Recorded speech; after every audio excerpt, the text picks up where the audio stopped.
This is Makeda, and I'm back with another episode of Broke Ass Creations. Don't worry though, this is the show where a broke ass creation can become a spectacular creation. As talked about in the first segment, this show is going to be centered around the pantry essentials that are essential for a broke ass creations kitchen to work properly. So these are my selections for broke ass creations pantry essentials. Now, everyone has different things in the refrigerator. Normally everyone has milk and eggs, and also some type of fat, meaning butter or margarine. I prefer full milk butter. The less ingredients that you have in an item, the better it is for you. This is full cream butter. The only ingredients are pasteurized milk as well, or pasteurized cream and salt. So this is regular sweet cream butter. Now, also in the refrigerator, I also have Parmesan cheese. It's a great condiment. You can put this on basically anything, pizza, pastas, anything like that. There's also pizza crust. Now, pizza crust is awesome. You can actually use pizza crust to make actual pizza, but there's also pizza pockets and different things that you can make with pizza crust. I also tend to use a lot of olive oil. This is Barilla. This is a great extra virgin of olive oil. It's great to make vinaigrettes. I use lemon, a little bit of olive oil, salt and pepper.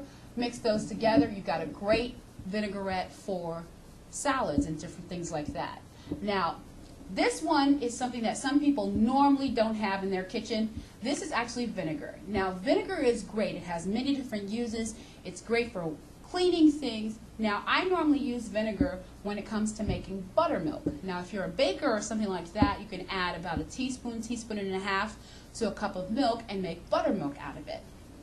Now, we also have here, I have onions as well as garlic. Now, I use both of these so much in almost everything I make. Everything starts off with sauteing some onion or some garlic, or maybe both together.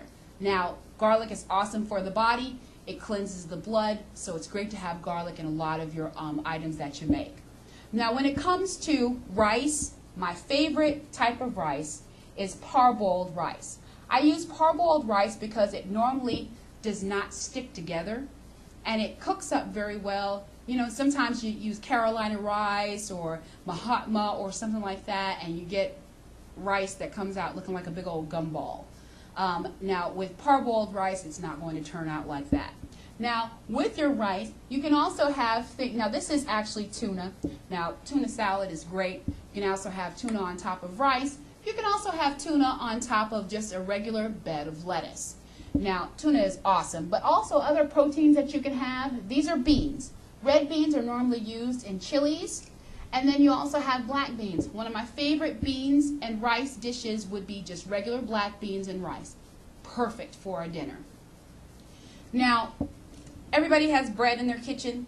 This is wheat bread. I prefer wheat bread. Now, some people like whole grain bread. They like something that's a little bit chewier. When it comes to sandwiches, I make my peanut butter and jelly with wheat bread. That's what I use, and I love it.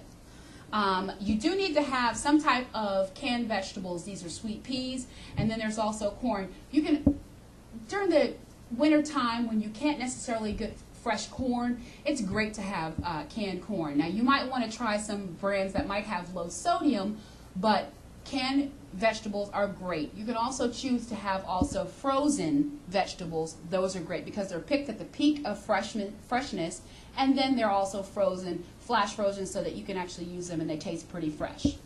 Now, pasta is a great go-to meal when you have a broke-ass creations kitchen. Now, it's great to have pasta sauce and crushed tomatoes.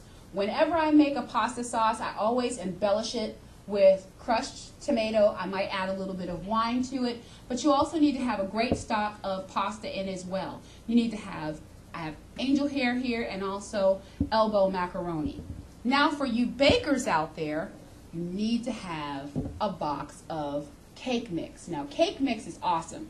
You can use cake mix to make cake. You can also use them to make cupcakes. You can also make cobblers out of them, or crisps. You can use those on top with some melted butter and come out with a great cranberry and apple cobbler to die for.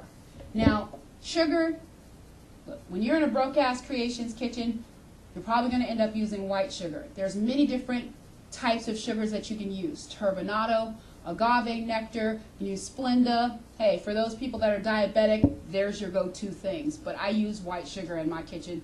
Don't hate. Okay, the other things that I use as well, I do use cornbread a lot in my kitchen. It's a great go-to item. Normally you can find it for about 59 cents in a store. I use it to make a great casserole. Put down a bed of cornbread. On top of that, a little bit of turkey meat or ground meat, some vegetables, some cheese, maybe a little bit of jalapeno, and top it off with another layer of cornbread. Stick that in the oven. You've got a great meal that's going to last you for a while, and it's going to be great for a large party or even just to take to someone's house for a housewarming or for a party. Now, Bisquick, you can use this interchangeably the same way as you would cornbread. Now, flour, I use all-purpose flour. Now, some people like unbleached. I'm not really particular about whether it's unbleached or not. Regular all-purpose flour is perfect for me. You can find it for about 99 cents for a nice big old bag. And these are my suggestions for your pantry essentials in a broke-ass creations kitchen. Now, on the next segment, we're going to talk about the items that are essential for your spices and herbs. I'll even take you into my garden and show you how we grow broke-ass creations herbs for your food. And again, I'm Makeda with Broke Ass Creations. I look forward to seeing you again. Thanks for seeing us.